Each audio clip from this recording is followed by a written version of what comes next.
Hey guys, it's TsubakiSwagg, and I'm coming to you with my review of Naruto Shippuden episode 471, the two of them always. And I know I didn't review last week's episode. I don't know why, I really don't remember why. I think I had to work that day. But I am off today, which is nice. It's always fun being off on Thursdays because I can just get up and watch Naruto and go about my business. But I will be talking about like 470 and 471 since 471 came out this morning. But these episodes were pretty freaking awesome, if I do say so myself.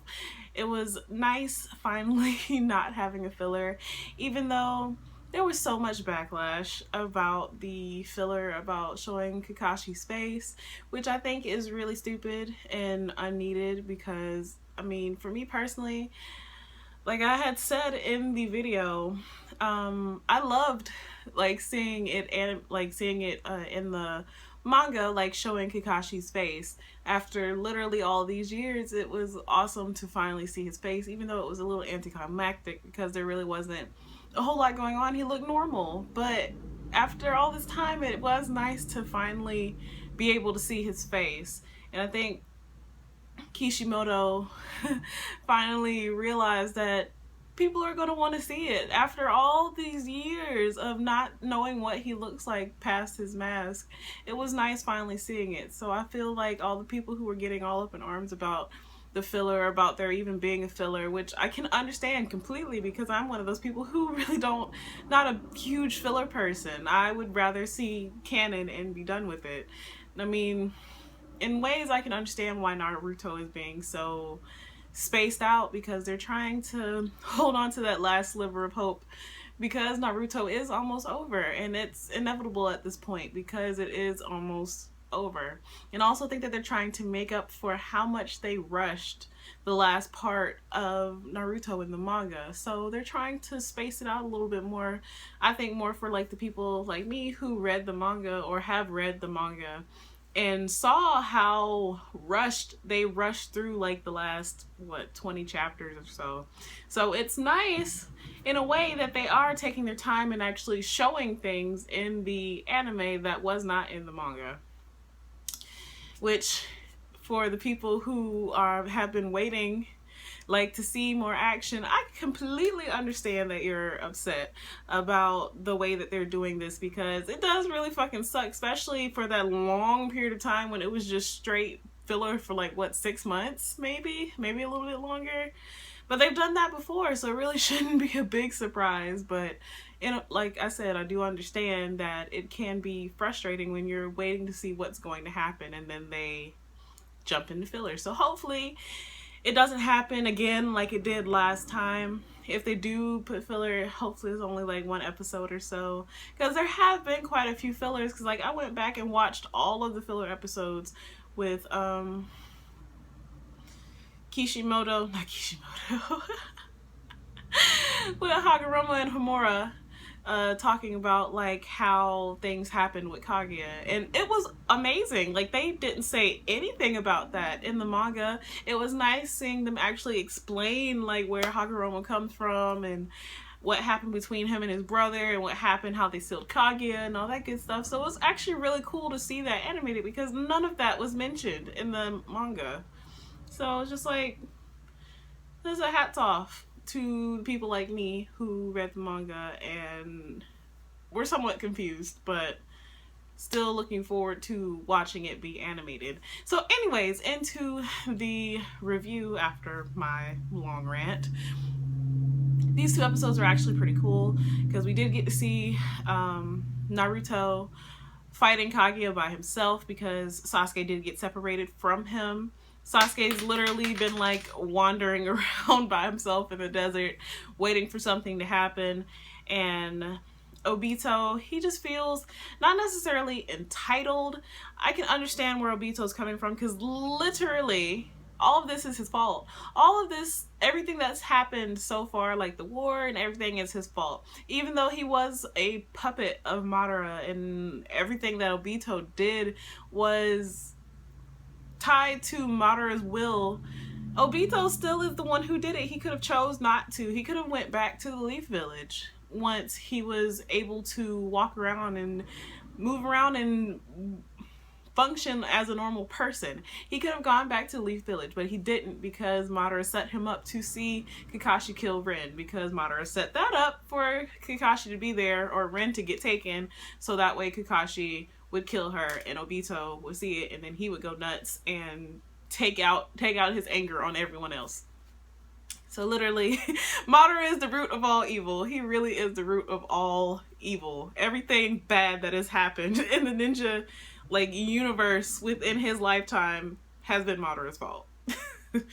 But so Obito feels like he needs to make up for what he did wrong, because he did everything that happened was his fault. Like, he's the reason that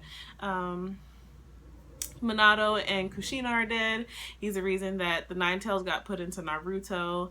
He's the reason that the war started. He's the reason that what's his face? Not Nagato. Was it Nagato? I think, yeah, he was the reason that he was killed. He was the reason, pretty much the reason that Jiraiya was killed. He was the reason that Lord Third got sealed away. Well, yes and no, I take that back. Reason Lord Third got sealed away was because of Orochimaru. So I take that back. But if it hadn't been for Obito, all this shit would not have happened. So I can understand that he wants to make up for everything that he did and pretty much ruining everyone's lives, because he seems to be a really good life ruiner.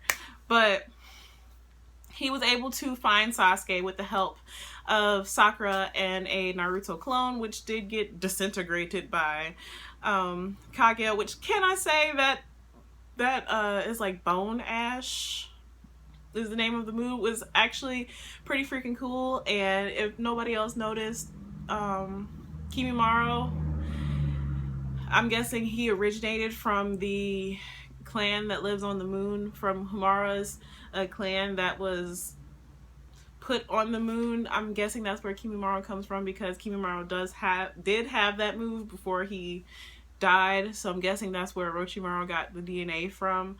But anyways, so it's just, both of these episodes were really freaking cool. Like, watching them try to find Sasuke and Naruto thinking on his feet enough to be able to hold off Kaguya long enough for him and Sasuke to get back together. And then, of course, Kakashi is wallowing in his self-pity because he used to be so fucking amazing. Like, everybody wanted to be like Kakashi, and now he feels like he can't do anything, which in a way he really can't, because he can't keep up with like Naruto and Sasuke. Sakura can't even keep up with them. So it makes me feel kind of bad for Kakashi, because he's so inadequate now. Like, Kakashi is a fucking amazing ninja, but there's so many more people now that are so much better than he is, which is always going to happen. No matter how awesome you are, there's always going to be somebody who's going to be better than you, regardless of how you feel about it or what happens. It's a part of life, I suppose. But Kakashi just feels like he can't do anything. And then he had the opportunity to sacrifice himself, because they did get teleported from the ice world to the world that had a substantial, can't talk today, a substantial amount of gravity. And Kaguya was trying to spear Naruto and Sasuke with the Bone Ash, and Obito being Obito, because he just wanted to save the day, and he really just wanted to be with Rin by himself for a little while before Kakashi came along. Jumped in the way of Sasuke, and Kakashi tried to jump in the way of Naruto, but Obito used his Kamui to teleport the spear away from Kakashi. So Kakashi was like, Kamui, and Obito was just smiling, feeling happy about himself. So this episode was actually, like, these two episodes were actually really pretty awesome. It was really cool seeing them animated. Like, I was actually looking forward to seeing this part animated. But like you get to see a little bit more into the mind of Obito. You get like, and finally at the end you see more of the Obito that used to be, not the one before all this shit happened and he became this angry, hateful person that didn't have feelings or love or care about anyone but himself and his agenda. So it was really cool seeing this episode, and I'm actually looking forward to seeing the next one because it looks like it's going to get pretty serious. So hopefully I hope that they don't put in too much more filler, because I do actually want to see the rest of this animated, but it's almost inevitable. It's happened so many times, it wouldn't surprise me if it happened again. Hopefully I didn't just jinx this. But yeah, so I would love to hear how you guys felt about these episodes. How do you feel about the way things turned out? How did you guys feel about the fillers that took place, like the 6-month-long filler, or this happened for like a year, some years ago, and they just had straight filler? So I want to hear you guys' thoughts about the filler. Do you like the filler? Do you not like the filler? Do you find the filler helpful? Do you think that you could have lived without watching the filler? Would you be more happy if there was no filler and it was just straight canon all the time? But if you think about it that way, there probably wouldn't, like, Naruto would have ended a long time ago. So would you prefer to have filler and Naruto be drawn out a little bit more so it's still going on, or would you rather there be no filler and Naruto would have ended by now? So yeah, so as always, please remember to comment, thumbs up, and subscribe. It helps me out a whole lot. And this is TsubakiSwagg saying adios.